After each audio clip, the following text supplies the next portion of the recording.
and U.S.-Armenia interests. He has authored several policy papers for the government of Armenia and serves as an advisor to numerous state institutions there.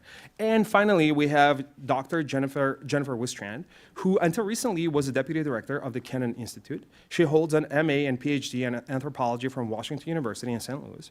Her areas of expertise are migration and forced displacement in the Caucasus and Central Asia, and development approaches to managing migration and forced displacement. Prior to that, she was a consultant to the World Bank for projects concerning internally displaced persons in, among other countries, Azerbaijan. She has held a number of fellowships, including a Fulbright fellowship in Azerbaijan. So as you can see, it's a diverse group, government, non-government, and I think we will just kick this off with a statement from Ms. Karapetyan. Please. Thank you, Bhakti. Does this work? Yes. Microphone? Yeah. Good afternoon, everyone. I am here together with fellow parliamentarians on an annual trip of the Armenia-US Parliamentary Friendship Group that we have in the Parliament of the Republic of Armenia to engage with colleagues in the US Congress on two topics this year: the Charter on Strategic Partnership between the United States and Armenia, and the current state of the peace process between Armenia and Azerbaijan. I would like to express my appreciation for the US Helsinki Commission for this opportunity, and I'm thankful to all of you who were able to come here this afternoon, and also my fellow panelists for the exchange that we are about to have. Armenia and Azerbaijan are at a defining moment in their modern history.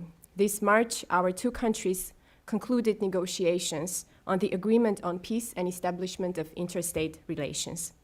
Both Armenia and Azerbaijan have confirmed that the text of the peace treaty is ready. Armenia has also expressed readiness to sign the peace agreement immediately. Azerbaijan believes two things need to happen before the signing of the peace agreement. Number one, Armenia and Azerbaijan need to apply to the OSCE to request the dissolution of the mechanisms that were created to address the conflict in our region. Number two, Azerbaijan believes that Armenia needs to make constitutional changes to address what is perceived as territorial claims towards Azerbaijan. Armenia shares the position that the OSCE mechanisms that were created to address the conflict need to be dissolved. Hence, we suggest taking these two actions on the same day, signing the peace agreement and jointly applying to the OSCE. We believe that the signing of the peace agreement needs to accompany this joint application to the OSCE to ensure that a signed peace agreement will immediately and permanently take the place of the already obsolete conflict mechanisms. Or, in other words, we need to make sure that we have not closed one conflict only to open a new one, albeit reframing the problem. So ultimately, a signed peace agreement is needed to institutionalize peace in our region. Regarding the second concern that Azerbaijan raises about the constitution of Armenia, we are convinced that the signing of the peace agreement is the best and shortest way to address those concerns as well. Why? The constitutional preambles of our two republics are very similar. They both contain references to historical documents.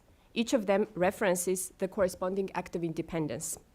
Given the history of conflict and mistrust, and by a big stretch of imagination, yes, we can say these references might perhaps raise concerns. Last year, however, the Constitutional Court of Armenia, the institution that is entitled to interpret our constitution, discussed the matter and produced a decision that our constitution, including the preamble, does not contain any territorial claims to any of our neighbors. So, while we examine and treat the concerns of our neighbor with respect, we are certain that the signing of the peace agreement is the ultimate answer. We are at a critical moment when we need to seal our achievement of jointly agreeing on the text of the peace agreement that can serve as the basis for starting a new relationship between Armenia and Azerbaijan and for the South Caucasus as a whole. And indeed, there is so much more that can flow out of this act of cementing peace between our two republics. The South Caucasus lies between the Black Sea and Turkey to the west and the Caspian Sea to the east, which means it is one of the regions that links Europe with Central Asia. Our region has so much untapped potential for new pipelines, rails, and other infrastructure that can connect East and West. We can turn the South Caucasus into a crossroads of peace for trade in goods and energy. Simplified transit under the sovereignty of each country is our vision for deblocking the communications in our region and integrating the South Caucasus into the Middle Corridor. We call this moment historic, critical, defining, also because we see opportunity for Armenia and Azerbaijan to make a strategic deal for all future generations to come and to move away from past antagonism and become two neighbors that are permanently at peace with each other, reinforcing each other's stance in the region as transit hubs and serving the national interest of independence and sovereignty of our two republics. In these introductory remarks, I have tried to concentrate on the big picture, and I will be happy to elaborate on the above, as well as anything else we all have in mind during the Q&A. Thank you. Thank you so much, Ms. Karapetyan. Garo, please. Thank you, Bhakti. Good afternoon. Distinguished members of the Commission, thank you for this opportunity to testify today. I'm currently a visiting scholar at the Carnegie Endowment for International Peace and previously served as a member of the Turkish Parliament. These are challenging times. The United States is navigating multiple global crises, supporting Ukraine against Russian aggression, and managing the ongoing instability in the Middle East. Amid this turbulence, the South Caucasus presents a unique opportunity to advance US interests by helping broker a durable peace between Armenia and Azerbaijan at a relatively modest diplomatic cost. This is once-in-a-generation opportunity for American leadership as it competes with Russia and China to reshape the future of this strategically vital region, situated at the crossroads of Eurasia's energy and trade routes. Historically, the South Caucasus has been dominated by Russia. Armenia and Azerbaijan have endured decades of conflict since the collapse of the Soviet Union, with Russia exploiting tensions to maintain its influence, its regional influence and military presence. Today, however, the era of Russian dominating is nearing its end. As Armenia and Azerbaijan seek greater autonomy from Moscow, decisive American engagement will be critical to their success. Following two devastating wars since the 1990s and the mass displacement and ethnic cleansing of Armenians from Nagorno-Karabakh in 2023, Armenia and Azerbaijan have taken bold steps, agreeing on the full text of a peace agreement in March 2025.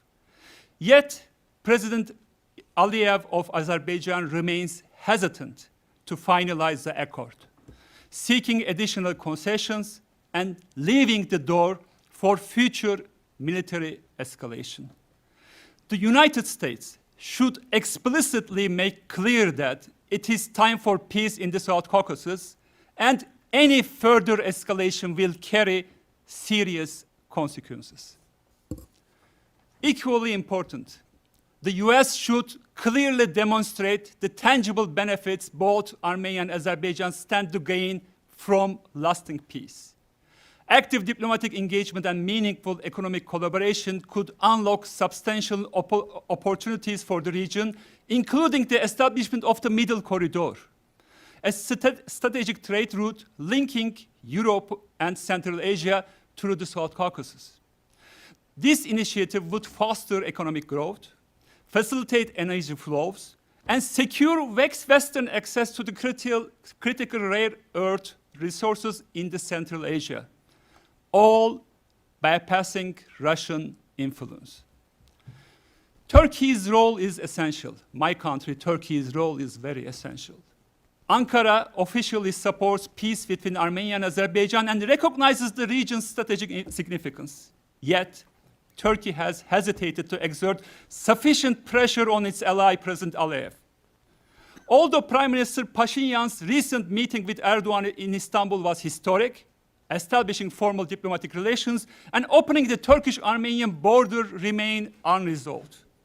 Turkey should open the border and establish formal diplomatic relations with Armenia as soon as possible. The US should actively engage Ankara to pursue comprehensive normalization with Yerevan and encourage President Erdogan to leverage his influence with President Aliyev to secure lasting peace in the South Caucasus. In this context, deepening the US-Armenia strategic partnership is crucial. Enhanced bilateral ties, economic collaboration, and security cooperation with Yerevan will stabilize the region, strengthen democratic governance, and counterbalance pressures from adversarial powers. President Trump is uniquely positioned to personally engage with President Aliyev and Prime Minister Pashinyan, urging them to seize this historic moment to achieve peace. Essential elements for lasting peace should include the immediate release of Armenian political prisoners, which the US can facilitate through diplomatic leverage. Allow me to close on a personal note, Mr. Chairman. As an Armenian from Turkey who served in the Turkish parliament for 9 years, I have actively worked and struggled for reconciliation among Armenians, Turks, and Azeris. I deeply understand the devastating costs of the absence of peace in both the recent and more distant past. The region has experienced wars, mass migrations, and atrocities, including ethnic cleansing and genocide. While we cannot undo the tragedies of our ancestors endured, a peaceful and just future remains achievable. The people of Armenia, Azerbaijan, and Turkey are ready. Committed US engagement can now make all the difference. Peace is the only path to healing. After ending the cycle of retribution, we must establish mechanisms for reconciliation to heal the wounds of the victims and their families. In a time of global uncertainty and fragmentation, the South Caucasus can become a success story for US diplomacy, a model of reconciliation and shared prosperity. We will never forget the past, but let us not miss this historic opportunity to build a better future. Thank you again for the privilege to testify today, Mr. Chairman. Thank you so much, Mr. Paylan. Dr. Kopalyan, please. Thank you, Bhakti. Members of the Commission, it's a distinct pleasure to be here. Since the beginning of the U.S. strategic dialogue with Armenia in 2019, bilateral relations between the two countries have deepened. The interest in enhancing this partnership culminated in the Charter of a Strategic Partnership in January of 2025. Armenia, in essence, has become a crucial foothold for American and transatlantic interests in the South Caucasus. In this context, it is in the U.S. interest to secure peace between Armenia and Azerbaijan, to deter aggression, and to maintain regional stability. During his swearing-in remarks, Secretary of State Marco Rubio emphasized, quote, "Everything we do must be justified by the answer to one of three questions. Does it make us stronger? Does it make us safer? And does it make us prosperous?" Unquote. To continue strengthening the U.S.-Armenia partnership, in essence, achieves all of these three objectives. More so, a just and sustainable peace in the South Caucasus makes the U.S., as the only actor capable of facilitating such an agreement, stronger, safer, and more prosperous. Specifically in conceptualizing U.S. foreign policy, a dignified and durable peace in the South Caucasus presents four unique opportunities for the U.S. to advance its interests in the region in alignment with that of its partners in the South Caucasus, specifically Armenia. First, there's a unique opening to advance U.S. geostrategic and regional objectives. Second, circumstances to demonstrate the effectiveness and growing strength of U.S. soft power. Third, a non-resource intensive approach to regionally weakening Russia, containing China, and advancing transatlantic interests.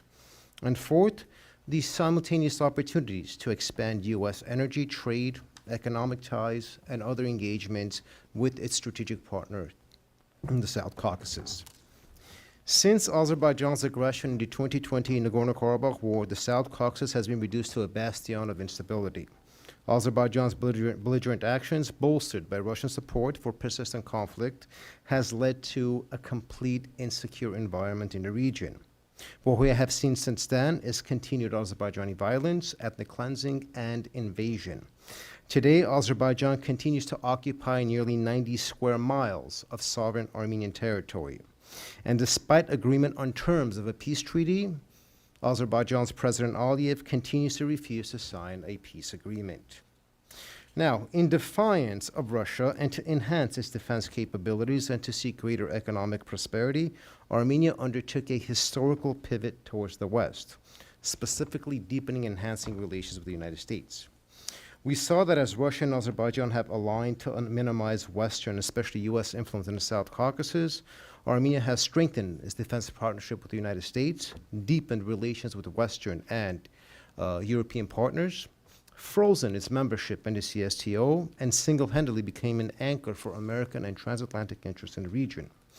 Considering the precarious regional security environment, with reigning concerns of democratic backsliding in certain countries, we see that it is in the strategic interest of the United States to secure peace, support Armenia's democratic consolidation and resiliency, and not only to contain Russia and Azerbaijan, but also global actors that are seeking to reestablish a regional authoritarian orbit in the South Caucasus, of which Armenia stands as an important obstacle against such a development.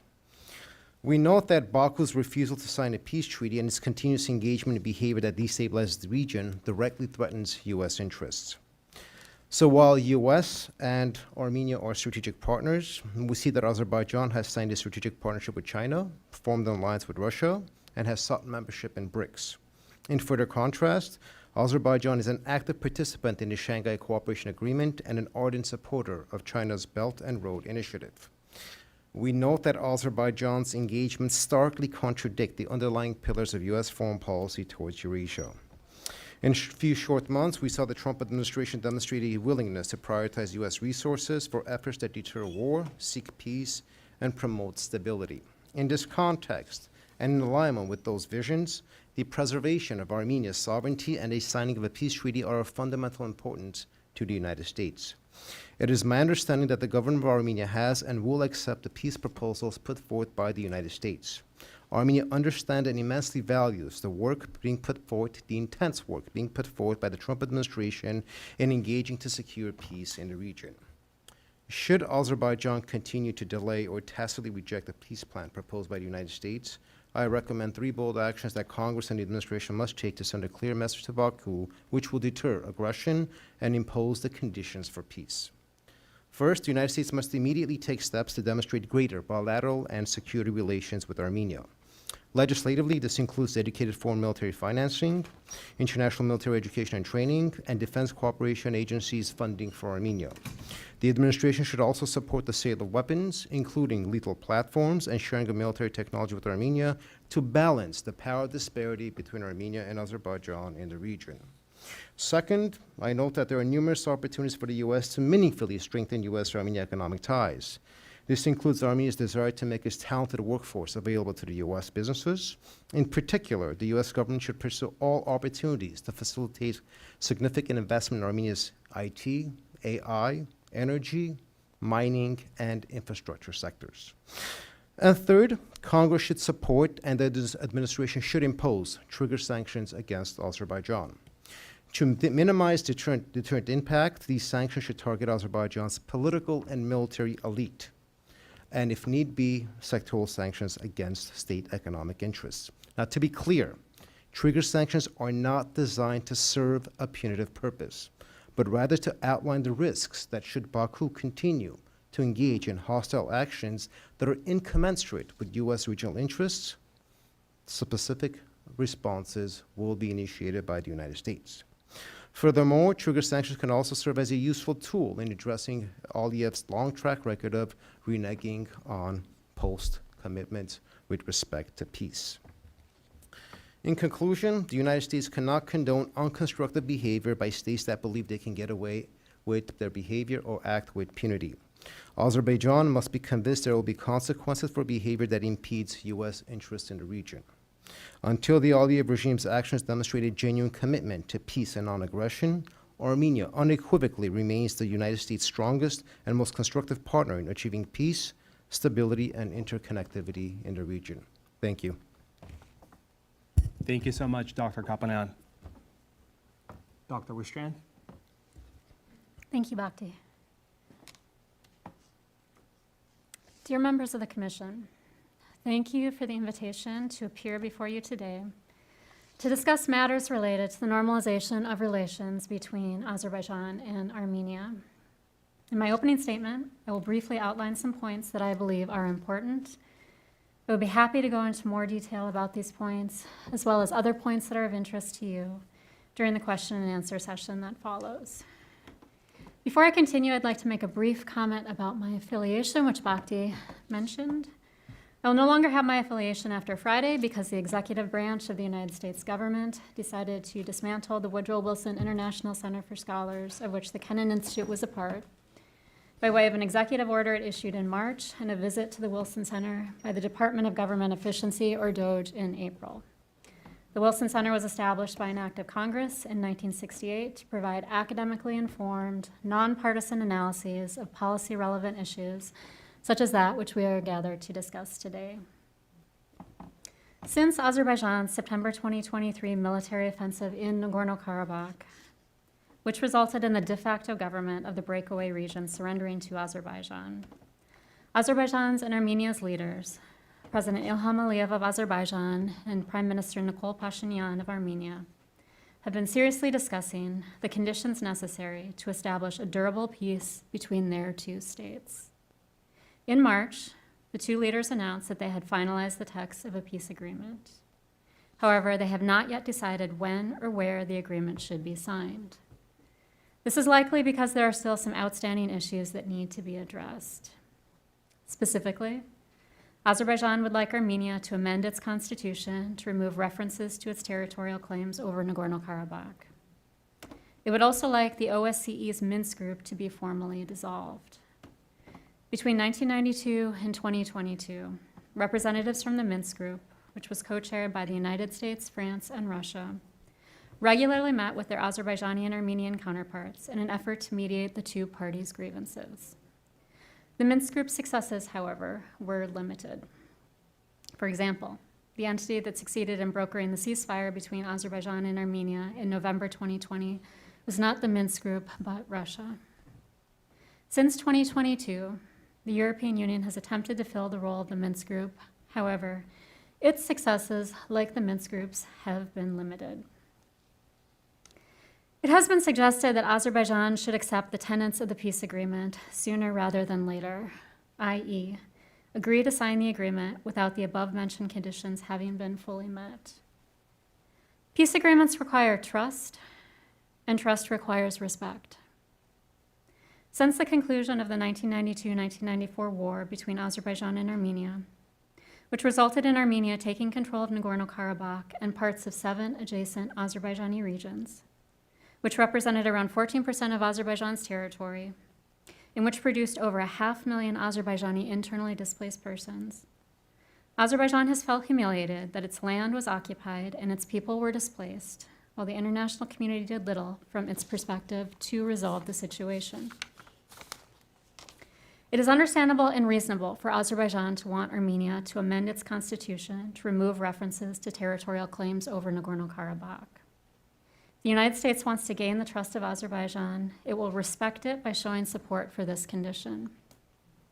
At the same time, if the United States wants to gain the trust of Armenia, it will communicate that it hopes the following points are addressed in the peace agreement. 1, mutual recognition of all territorial boundaries between Azerbaijan and Armenia. 2, support for Armenians who left Nagorno-Karabakh as refugees following the September 2023 military offensive who would like to integrate into Armenia. 3, protections for Armenians who would like to return to Nagorno-Karabakh, i.e. cultural rights. 4, protection of Armenian cultural heritage sites in Nagorno-Karabakh. And 5, transportation, energy, telecommunication, and other linkages across Nagorno-Karabakh into both Azerbaijan and Armenia. Armenia and Turkey are currently having historic discussions about normalization of relations. If Armenia were to have good relations and open borders with Azerbaijan and Turkey, it would feel less pressure to seek security and other assurances from Russia and Iran. This would be good for Armenia, good for the South Caucasus, and good for the United States. Building on my last point, the South Caucasus countries of Azerbaijan, Armenia, and Georgia are in the process of profoundly reevaluating their alliances. Since the breakup of the Soviet Union in 1991, Georgia has been staunchly pro-West and anti-Russia. In recent years, however, Georgia's government has been perceived to be increasingly under the influence of Russia. For example, in 2024, the government passed a controversial, quote, foreign agent law, which was modeled after similar legislation Russia passed more than a decade ago, which purports to be used to monitor foreign influence, but which has instead been observed to be used to silence dissent and marginalize, if not outright criminalize, members of minority groups. While Georgia's relations with Russia have warmed in recent years, Armenia's have done the opposite. Historically, Armenia and Russia were closely aligned. The largest Armenian diaspora is in Russia. Armenia was the third most popular destination for Russian nationals fleeing Russia in 2022 and 2023. Russia has a military base in Armenia. Armenia has relied on Russia for military equipment. And until 2024, Armenia and Russia were bound by the Collective Security Treaty Organization, or the CSTO. The CSTO was established in 2002. It's composed of Russia, Belarus, Armenia, Kazakhstan, Kyrgyzstan, and Tajikistan. Article 4 of the CSTO is similar to Article 5 of NATO, where an attack against one member of the alliance is an attack against all. Following the Russian military's failure to intervene in Azerbaijan's September 2023 military offensive in Nagorno-Karabakh, however, which followed on Russian peacekeepers' failure to intervene in a 9-month Azerbaijani blockade of Nagorno-Karabakh, Armenia announced a plan to withdraw from the CSTO and seek partnerships elsewhere, which it has done with the European Union and India. While Georgia has been drifting toward Russia and Armenia has been pulling away, Azerbaijan has been strengthening its ties across the wider region and its standing on the international stage. For example, Azerbaijan continues to buy military equipment from and share intelligence with Turkey, as well as Israel. In 2023, President Ilham Aliyev was invited to attend the 5th consultative meeting of the heads of state of Central Asia, the only outside head of state invited to do so. And in 2024, Azerbaijan hosted COP29, the United Nations Climate Change Conference. Conspicuously absent from Azerbaijan's, Armenia's, and Georgia's reconsidered alliances are strengthened ties with the United States. The peace agreement between Azerbaijan and Armenia presents an opportunity for the United States to demonstrate genuine support for both Azerbaijan and Armenia, and in so doing, begin to re-engage in an important region. Thank you. Thank you. Thank you so much. Members of the audience, hopefully you saw that we tried to put together a group that is going to give you an all-encompassing and a broad view and different, when I say different, complementary in many ways, views on what is going on with this peace deal and why it's so important. I think the key takeaway is this is a great opportunity for Armenia, for Azerbaijan, for the region, and for the United States. And I think everyone has talked about that. This is an opportunity for a win, for a diplomatic win for the United States, but also for much more tangible things. It's not just a news headline, but rather we're talking about trade, we're talking about energy, we're talking about expanded opportunities in the region for the United States as well. So I think in that sense, this conversation is very important. I'm going to open this up to questions to the members of our audience, but before we do that, I would like to acknowledge Congressman Harris, our commissioner, who's joined us over there. Thank you so much, sir. And I just wanted to ask if you, at any point you want to ask any questions or you have any statements, please do so. But I think I'll try to do a very quick, rapid kind of fire question to all of you, and then anyone in the audience, if you have any questions, please feel free to come up. And Jennifer, I'm going to start with you, and it's not maybe contextually. I think it's very important. is the war between Armenia, and you don't have to respond immediately, I think I'm going to ask all these questions and then I'll go back to you. Is the war between Armenia and Azerbaijan a religious war? There's a lot of narratives over the last 3 to 4 months that this is a war between Christians and Muslims and that sort of stuff. And I would like, as an anthropologist and somebody who's been to the region multiple times and who knows the region well, to sort of give a nuance to that and talk about that. Dr. Kopalyan, the question to you is, you've talked about interest that United States can have in a region and in Armenia. And one of the things that is obviously in the news right now is the Iran situation. Is there a role for Armenia to play in mediating, maybe some sort of a mediating role between the United States and Iran? And is there some opportunities there for Armenia right now? Mr. Paylan, the question for you is, what's the sequence of normalization process between Turkey and Armenia?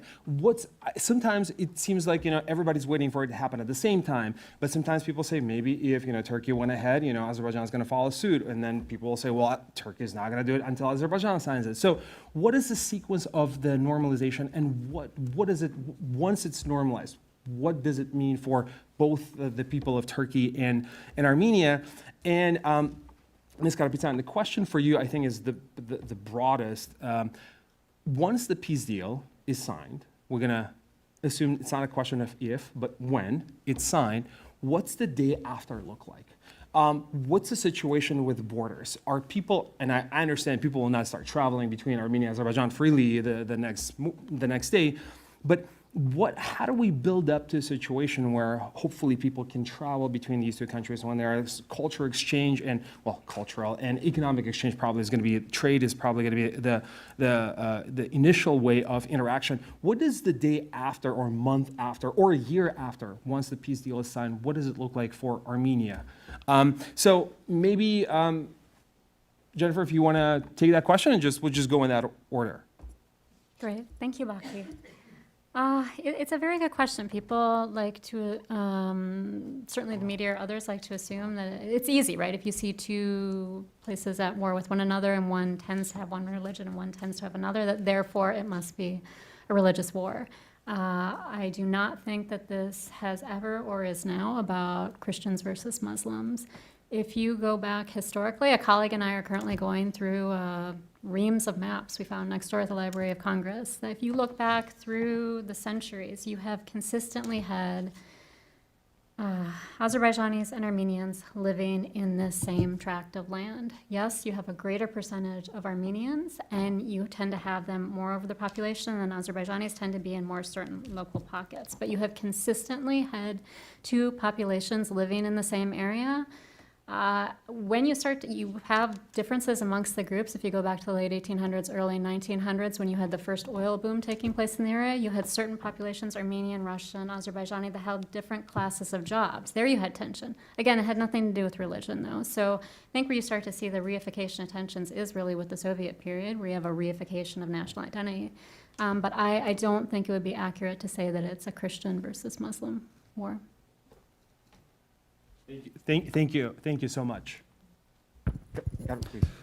Turkish-Armenian border has been closed for decades, and now both Turkish and Armenian governments recognize that this border opening will be a win-win. President Erdogan loves this phrase, win-win.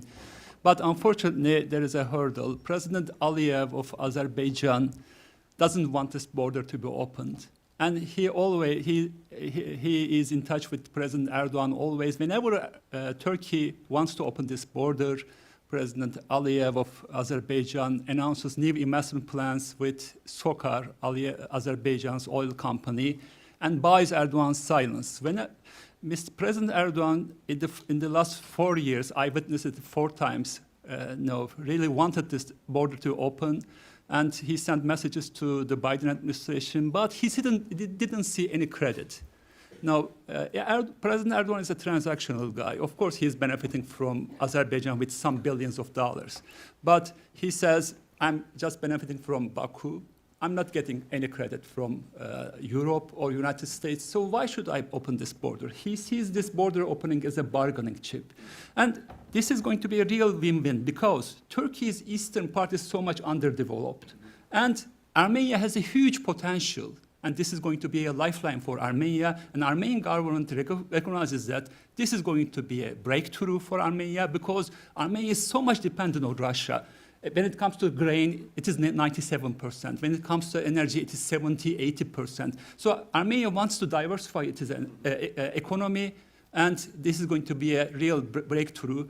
But for this, US and the EU needs to recognize President Erdogan. If Turkey-Armenia border opens, I guess it's going to be easier for President Aliyev to sign the peace deal. Excellent. Thank you. Dr. Kopalyan? Thank you, Bhakti.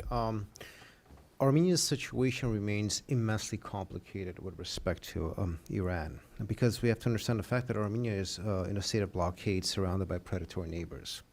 And so it's a question of basically within a domain of an existential threat to its economic survival and also to its capacity for regional functionality.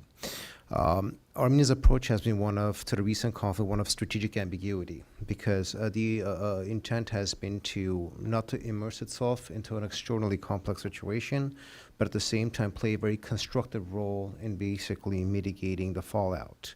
To answer your question, indeed, Armenia is the only country in the South Caucasus that has exceptional relations with the United States and very good relations with Iran. And in that context, it does have the initial foundational basis to serve as a moderating platform. But the extent to which the two sides want to do that, and whether we could bring the negotiating platform from Qatar to the South Caucasus, Armenia would be the most opportune base. But when you have a region that is defined by persistent insecurity, an actor that is threatened by both sides, blockaded by both sides, has big chunks of its territory occupied, that in of itself makes it extremely vulnerable as a state. And so within that vulnerability, it basically diminishes a capacity to serve as a bridge for negotiations. But once those issues are addressed, Armenia becomes probably the only state in the Eurasian space that could actually mitigate the conflict between Iran and the West whenever it arises up. Excellent. Thank you so much. And Ms. Karapetyan? Thank you. To remind the question, you asked me what the next day might what be does like. it look like? The when peace deal is signed because we're working toward. Everyone is working toward it, and I think we have to acknowledge everyone who's doing it. But it's signed. Okay, everybody sigh of relief, but what does it look like in practice? I mean, between Azerbaijan and Armenia, are there going to be? Are there going to be parliamentary exchanges? Are people going to be visiting each other? Is there some sort of a trade that can, naturally probably will bubble up? What does it look like? Again, when I say next day, it doesn't have to be the next day, but maybe immediately after. Oh, I like your explorative optimism. I really want us to appreciate this moment, but that's what my wife says too. Let me take us for a moment to the to the importance of having a text that both Armenia and Azerbaijan said we are happy or comfortable or we can accept everything that's addressed in this document, and this is signable. So we agree that this perhaps doesn't address every single issue that has ever taken place back in history or that we might have sometime in the future, but this is the basics, and we've agreed to include this and nothing more. It is comfortable for both of us to sign this document. This is indeed historic, and we really need to put a lot of effort into achieving the moment when we will sign this document. And while being realistic means that we should not expect that the next day people will be able to travel to each other, this is the ultimate aim towards which we're working, because the title of this peace agreement is Agreement on Peace and Establishment of Interstate Relations. So we're talking about a full normalization in the future for us, and Armenia is resolute to move in this direction. The peace treaty not only has basic things that we all know of, mutual recognition of territorial integrity is already there, and that will put an end to any sort of speculation in the future. Or speculations today. But it also has articles which don't get to be talked often. Also because they are very positive articles, such as that the two countries will collaborate on a range of issues, economic, cultural. So this peace treaty is closing the page of conflict, but it is also opening opportunities for both of our countries. So we do have a lot to do on the next day to make the future that our peoples have been dreaming about a possibility. So yes, there will be a day when there will be parliamentary exchanges. There will be a day when people will be able to peacefully cross the border, which we are also working on delimiting and demarcating now. There will be a deblocking of communications to make all of this possible for a peaceful, prosperous future of the South Caucasus. And that's our aim. That's what we will be working towards. Thank you for giving such a thoughtful answer to my very unthoughtful question. But I genuinely appreciate it. I think that's right. The signing is the important part. Just as a quick follow-up, and then if anyone has any questions, please feel free to ask. Some of the critics, some of the folks that we've met with here in the United States have said, what's the point of signing a peace deal with Azerbaijan when we know, and that's what they say, that they're not gonna honor it. So many times they would sign something and they would not honor it. And yet you're talking about the importance of literally agreeing on of certain conditions and signing that paper. What would be your response to people who say that agreement is not gonna be worth the paper that it's signed on? Your first question was very thoughtful. Your second excellent, thank question you. is very thoughtful. I'm an elected official. My people elected me to deliver a better future for my people. So while we're exiting this era of conflict, which gives a lot of ground for us to entertain mistrust and try to be on this verge of being realistic and suspicious of the future, my task is very clear. I was elected to work for a better future, so that is where I'm going to direct my energies towards. And it's also very important that Armenia and Azerbaijan and the officials representing these two countries do put forward effort to be persuasive for each other, first and foremost. And we will do our job in this direction, and we know that over time, we will be able to achieve our goals. We believe in what we're talking about. We believe the path that we have taken together with our people, and we will achieve. There will be peace. There won't be war between Armenia and Azerbaijan, like the Prime Minister has said. Thank you. Thank you so much. We're probably going to cut it out, clip it out, and just post it because people think that sometimes we're too optimistic. But I 100% agree, and I know that our commissioners agree in the sentiment. I would like to open it up to anyone in the audience. If anyone has any questions, please feel free to ask our distinguished panelists, witnesses on that. Anyway, because I can continue with my questions forever, unfortunately, for all of you. And good thing that AC is working well because it was not before.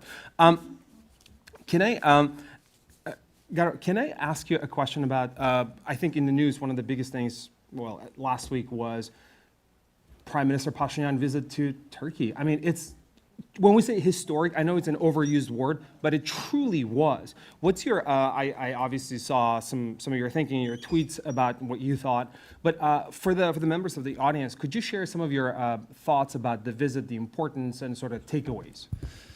Of course, it is historic, and President Erdogan and Prime Minister Pashinyan met in Istanbul, and really, this is the maybe first official meeting between Armenia and Azerbaijan. Of course, there were some meetings, but those were not official at all.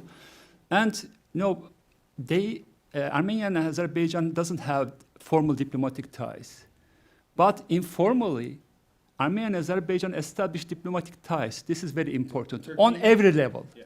President to Prime Minister, foreign ministers, national security advisor, everybody is in touch. This is very important. There is a de facto, the diplomatic ties are de facto established. I guess last week's visit was really very important breakthrough for this. Are there any, trying to read the tea leaves, because obviously there's nothing sort of concrete, but trying to read the tea leaves, what's your takeaway? is there any positive follow-up to this that you think is going to happen, or is it just sort of that exploratory stage and it is what it is, and we just should take it at face value? Yeah, it's unfortunately no. We didn't hear any positive steps. Why? Because a day before that visit, President Aliyev was in Turkey as well, and he met with President Erdogan. And President Erdogan is always really asking President Aliyev to move forward. But President Aliyev doesn't want President Erdogan to move forward because President Aliyev prefers an isolated Armenia. Because he believes if Turkey moves forward and opens the border, Armenian economy will boost, Armenia will be prosperous, and in 3 to 5 years or in 10 years, Armenia will be stronger than Azerbaijan. This is where US diplomacy needs to step in to make sure that with opening the borders, now Azerbaijan also will benefit. Armenia, Turkey, and Azerbaijan will benefit. All these countries will benefit because he believes, Azerbaijan is a petrostate, and Armenia has several sectors, IT sector and other sectors, and isolated Armenia will be weaker than Azerbaijan forever, and it is going to be under the pressure of Russia, which is, these days we are hearing so many things about Russian influence in Armenia. So this is where US diplomacy needs to step in to really engage with President Erdogan. This is the right time to open the border and ask President Erdogan to put his influence over President Aliyev to sign this peace deal. Excellent. Thank you so much. Jennifer, if I may ask you this question, we've been talking about the benefits for the United States. We've been talking about the benefits generally for the region and Armenia. What's in this peace deal for Azerbaijan? I mean, except that, okay, peace is a good thing, but what else is there for Azerbaijan? What's the motive? What are some of the things that we could use to nudge Azerbaijan towards getting this deal done?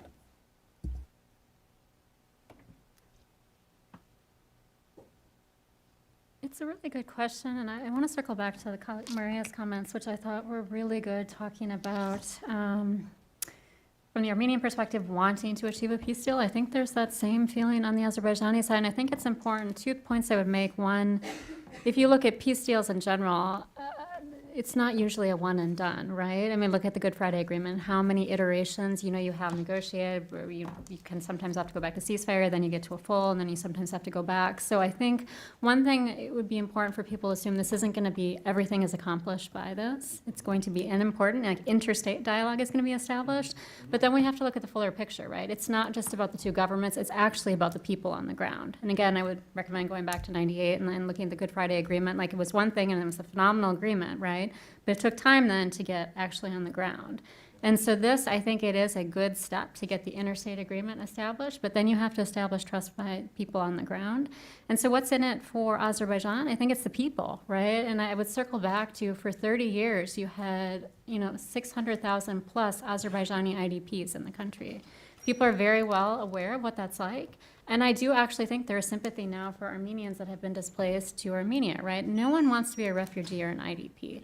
And so for the people on the ground, there is an objective, but you first have to have that scaffolding, which is the structure of the interstate relations. Then you've got to establish mechanisms for people to come back together. And that can't all be done in one document, and that's not going to be done in 1 week. But I do think on the ground, people on both sides really do want to be able to come together. And I circle back to these maps. You have historically had these two populations living in the same area. It's unfortunate circumstances of geopolitical circumstances of the 20th century that drove this wedge between.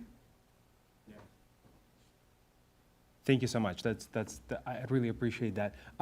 Dr. Kopalyan, if I can ask you this question, because you focus on regional dynamics and regional security, we've kind of talked about it, and I think a little bit in passing, but we talked about Georgia, and I think you didn't mention it by name, but so the decline in certain countries in a region. I think we all know which country we're talking about here. But what, aside from domestic developments in Georgia right now, does Georgia has a role to play in this process? What is their position, and how do they benefit from this, or what exactly is their position on this has been? Thank you for the question. Georgia's approach traditionally has been to be ageopolitical, if you will, because they much rather deal with domestic developments and then until the recent backsliding found themselves within sort of the security architecture or adjacent architecture of the West. And with the exception of the complexities that they had with Russia, with South Ossetia and Abkhazia, Georgia does not have any geopolitical regional security threats. And in that context, they have refrained from direct engagement because they do seek to have a balanced approach towards both neighbors. It's also a question of capacity, right? Georgia does not have the capacity to be a mitigating actor to solving these complex issues. I mean, considering the fact that the United States, until to this point, is applying so much resources and we haven't signed anything, the ability of a small state like Georgia to address these kinds of issues becomes rather limited. Conceptually, Georgia-Armenia relations, Georgia-Azerbaijan relations, they remain on pure bilateral grounds because you have regional fracture. And one of the important outcomes of a potential peace treaty would be more interconnectivity and regional integration. And the problem with this, of course, is that when you have a growing authoritarianism in Azerbaijan, interconnectivity becomes a problem because authoritarian regimes do not have open systems. Right? Until to this day, their borders are closed, for example. And so when entire people, the Azerbaijani people clearly want peace. I fundamentally agree. But these people are also held hostage to the whims of a dictator. So in that context, what the Azerbaijani people seek, but what the behavior of the Azerbaijani government dictates are two different things. And so when you have an obstructive force in the region that basically obstructs interconnectivity, small states like Georgia must stick to bilateral engagements as opposed to multilateral regional interconnectivity. And so this remains one of the complexities why Georgia's capacity would be limited in addressing the conflict between the two.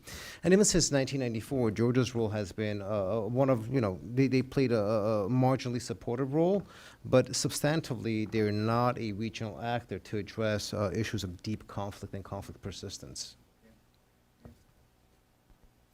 Thank you so much. And just a question to the group, and anyone who's wanting to talk on it can take it, just because we all, again, sort of touched upon it a little bit. But the elephant, well, I guess the bear that we're not talking about is, or we haven't really explicitly talked about, is Russia, right? Fully understanding that there's a diminished role for, just objectively, Russia is currently playing in the region because it's for a lot of reasons. We're not going to get into it, but is Russia interested in a peace deal between Armenia and Azerbaijan? Because we keep talking about we're talking about the actors, but is Russia interested in this? And what is their role? What are they doing? Or are they just ambivalent? Or are they just sitting on the sidelines? Or they're somehow actually being a not a good actor? So. Nerses, if you want to take that, and then anyone else who wants to touch on that. No, Russia absolutely is not interested in a peace deal, and that's for their own strategic reasons. The way Russia basically exercises authority in what it perceives to be its spheres of influence is to basically engage in what we call authoritarian conflict management. And so if you have conflict within two parties, at best Russia would basically freeze the conflict, thus you have a frozen conflict, but it would manage that frozen conflict and then thaw it to achieve its geostrategic or geo-regional objectives. And so if you have peace in a region, Russia's levers as a hegemonic actor diminish. And the fact that its levers are diminished, it no longer becomes a dominant actor. So peace in the region is not conducive to Russian interests. They've been at this since 1994. A lot of times they do play an obstructive role in the process. So, there's a lot of work on the literature about, good peace, bad peace, right? Illiberal peace building or liberal peace building. Russia's model simply doesn't work. We saw this in Abkhazia, in South Ossetia. We saw this with Nagorno-Karabakh, right? And we saw this in Crimea in 2014. Russia prefers frozen conflicts that it could manage and utilize or weaponize to advance its strategic interests. So in that context, relying on Russia as a regional actor to secure peace is simply not commensurate with Russia's behavior or their foreign policy thinking. Armenian people believe that there is always a threat, there can only be a coming threat from Turkey and that is why they have to, depend on Russia about security. But lately, the good news is, Armenia and Turkey just showed this, that they are not threat to each other. And Turkey wants to establish good relations. And so this is why, and another reason is Armenia really believed, Armenian people believed, Russia will come to their help whenever is needed. Okay, it was maybe understandable for Nagorno-Karabakh. No, it was perceived as a betrayal from Russia, Nagorno-Karabakh loss. But what about in 2022? Armenia, Azerbaijan, invaded a chunk of Armenian land, and Russia did not come to Armenian help. That is where Armenian people understood that Russia will not come, is not coming and will not come to their help. This is why Armenian people now is seeking a strategic autonomy. They don't want to rely on Russia. They don't want to rely on any power. And I agree with this. Armenia should not rely on USA, France, or Russia. Armenia should rely on its power and its friendship with its neighbors. And that is why what Armenian government is trying to establish, to empower its capacity and establish good relations with its neighbors. Jennifer, you want to? No, I don't have anything to add beyond I agree with my colleagues. And I would just say, actually, building on Garo's point, I think it's just more of an impetus why there should be a peace deal that's achieved, right? That the three countries, and I would add in Georgia there, they would be much stronger if they were collectively working together because they are in a difficult neighborhood. I think all points to, again, I know we've been talking about this being a historic moment. Truly, it seems like all the stars have aligned for this deal to get done, whether it's from the threats from the east or opportunities, truly genuine opportunities for trade and economy and prosperity and regional security. It seems like now is the time to do it. So that was the purpose of this briefing today, is explore that and really understand what can we do to get it done. And I think the incentive is really, really strong. And I think all we need is a little bit of more engagement, a little bit more interest. And I think it's one of those, again, I hate to use a cliche, but it's one of the low-hanging fruits in the world, it seems like, right? So the United States government should engage on this more. Before we wrap this up, anyone in the audience would like to ask a question?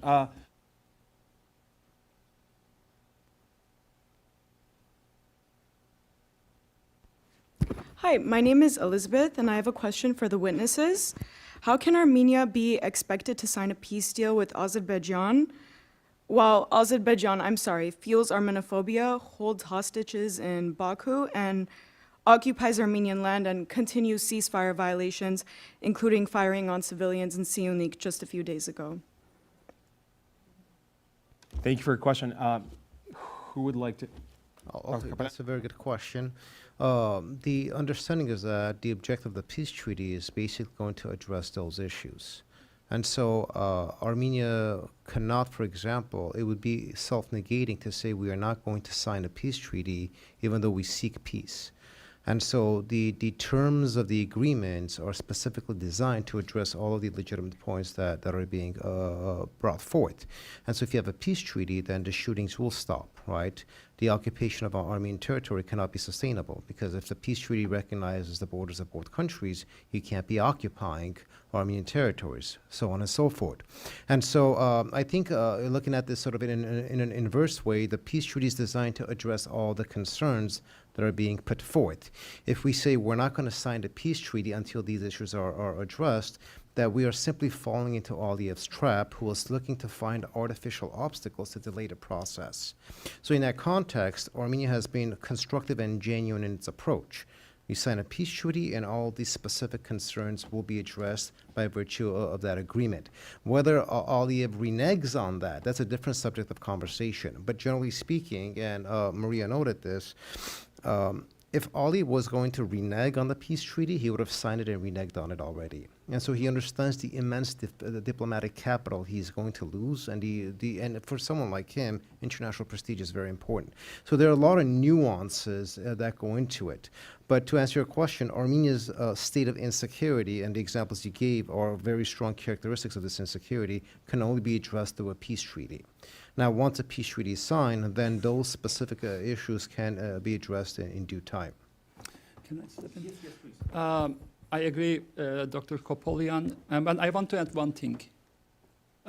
If we have a signed peace deal, this peace deal might have 60% of a chance, 70 or 80, for some of the people, 30% of a chance. But it has a chance. I believe it has an 80, 90% of a chance, but some people might be biased. But if we don't have a peace deal, possibility is maybe 70%, 80% or 90% in the coming years. Look, now Israel and Iran couldn't solve their problems, and at the end they fall into a war. And Russia, Ukraine, same thing works for that as well. And President Aliyev has demands, and he wants to get them, with a war maybe in the coming years. Because he's always keeping that door open. So, as Armenians in the world and Armenian people knows that Azerbaijan has the upper hand now. So, peace is in favor of Armenia first of all, and that is why Mr. President Aliyev is dragging his feet. Same thing works for the political prisoners as well. Without a peace deal, we have 0% of a chance to get those political prisoners. I know that type. Dictators are like this. They take hostages. But with a peace, we have 50%, 60% or 70% of a chance that we can get those political prisoners back. Which one should we prefer? I prefer the prospect of a peace to get our political prisoners back. Thank you.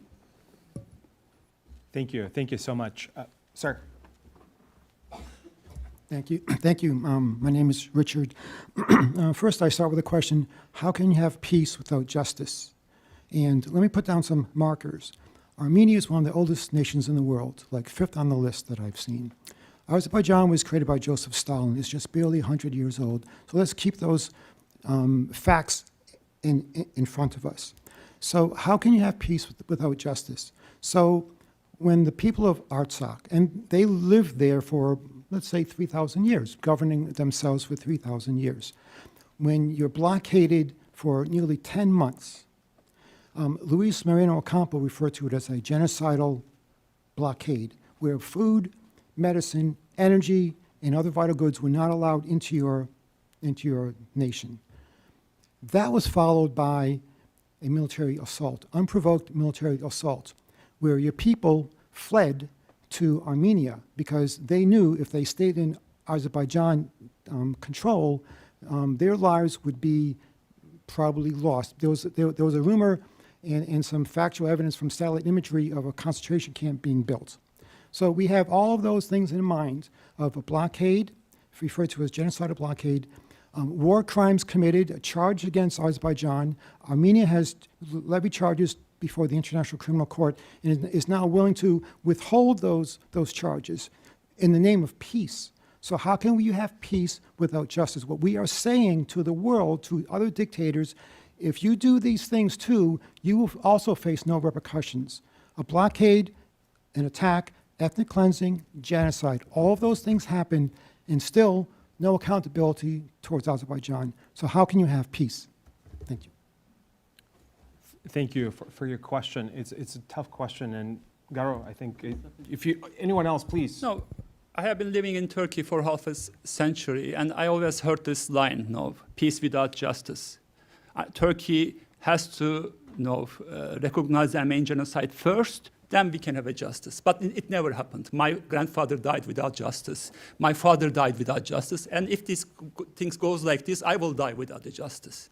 I don't want to leave this to my children. No. We have to end this cycle of retribution first.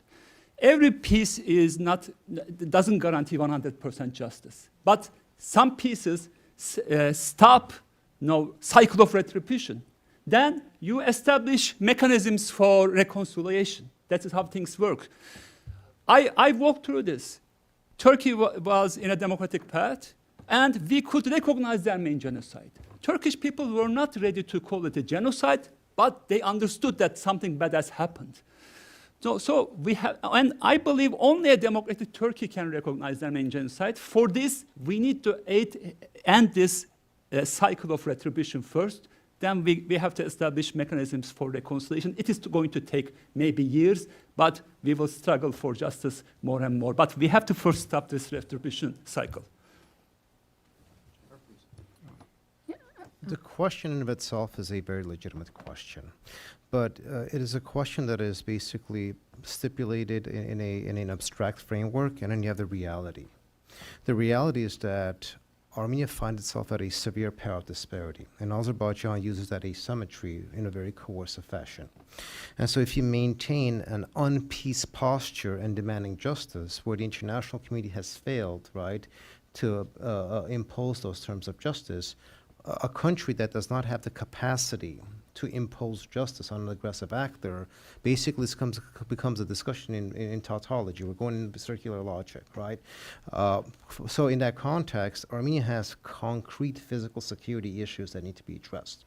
So peace is viewed through the lens of providing stability, normalizing relations, right? Addressing the security dilemma. And after that, as Garo noted, we could then start talking about elements of justice. But if the position is going to be we are not going to go down the path of peace because we demand justice, one could demand it all at once. But what are the mechanisms of achieving it? Because the international community is not giving it to you. You spoke of the blockade of Nagorno-Karabakh, of Artsakh, very legitimate example. The United Nations Security Council was not even able to pass a resolution condemning that. And so if there are no international mechanisms to bring peace, to bring justice, and so Armenia's preferred option is to establish peace, right, to address the power asymmetry, to bring stability and functionality to the region, that is going to be the concrete step of action. And then assessments of peace, whether it's at the abstract level, at the legal level, those have to come later, right? But in the position and the way things exist, we cannot pose abstract questions when we have concrete problems on the ground that still need to be resolved.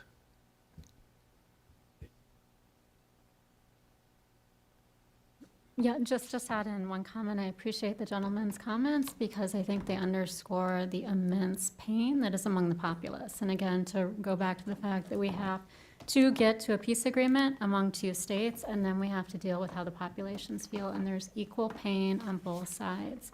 You have historically had two populations living in this area. Prior to the past 100 years, you did not have the atrocities that we've seen. Certainly not the atrocities you've seen in the last 30 years, but we're looking at 650,000 internally displaced people in Azerbaijan. You have upwards of 115 to 130,000 refugees in Armenia. Add in Georgia, which we've talked briefly about. In the South Caucasus collectively, you have over 1 million people that are internally displaced. You have a lack of transportation, communication, all these others. I think we need to get back to what people have been underscoring. You need a peace deal at the state level, and then you can start to work on this enormous trauma that is among all these populations. And it's felt across the board.